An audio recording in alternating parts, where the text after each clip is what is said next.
You are one of the 22 million Mumbaikars who has a flight to catch. You book a cab, reach the airport, pick up your boarding pass and get onto the aircraft. Sounds easy, right?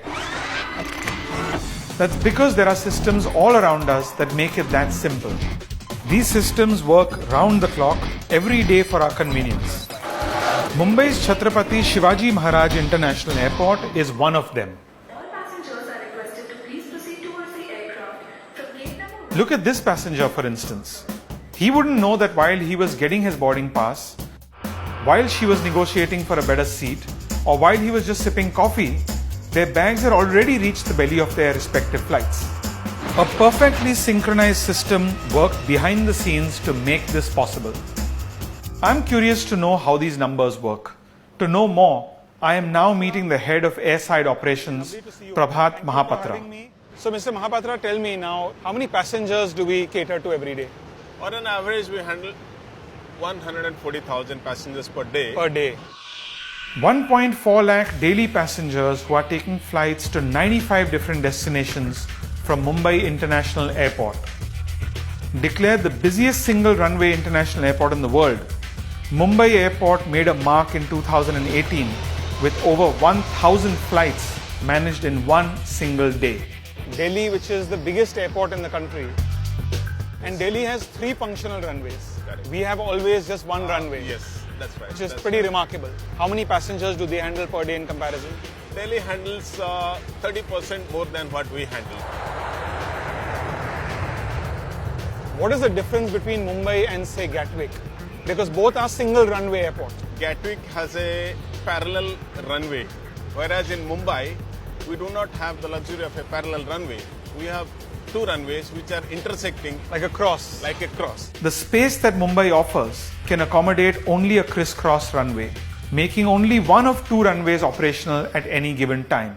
So something happens to the main runway, we'll have to switch out the operations to the secondary runway, and if something happens on the intersection of the runways, the airport is completely closed. Both runways are dysfunctional. One runway, 1,000 flights and 24 hours. Do the math. It's 2 flights for every 3 minutes. The entire pressure of making these numbers work is on the ATC. So this is the super efficient system which enables us to take so many flights a day without any hassle. They are few and they are busy. There's so much stress in this room, it's best not to disturb them. These are the air traffic controllers that handle the traffic of almost 2,300 flights every day. 1,400 planes of overflying traffic and another 900 to 1,000 planes that actually land and take off from this airport.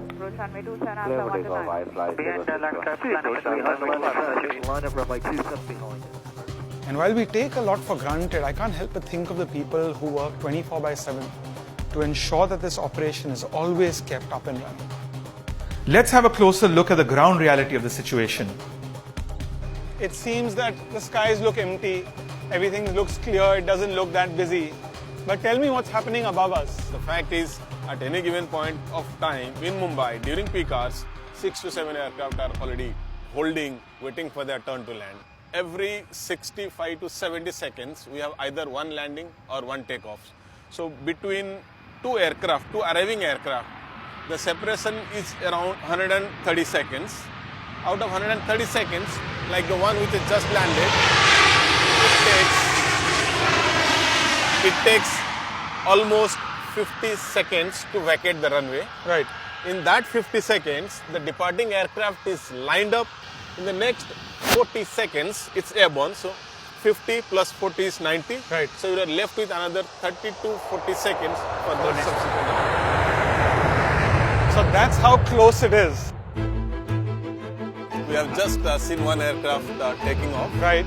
And one aircraft is getting ready to depart. And I can see another you can see aircraft. one more aircraft which is almost on the finals. It's arriving. Their sequence of landing and takeoffs are arranged by the ATC controllers, who work round the clock to prevent clashes or confusion. These controllers have to factor in every second of a delay caused by any other department or even a passenger. Sometimes there's small little delays. A passenger shows up late. Baggage handling machine conks off. What impact does that have on the overall operation? It actually results in flight delays. In an airport like Mumbai, let's say in an hour we have given 46 flights, arrival and departure combined, and one flight gets delayed, it goes to the next hour. Then the demand in the subsequent hour increases so much that it creates delays to other flights as well.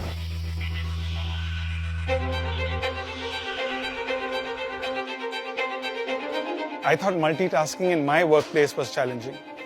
But when you actually look at all the complexities, the precision that goes into managing an airport efficiently, smoothly, safely, I think the least you and I can do as passengers is ensure that we get to the airport in time for our next flight.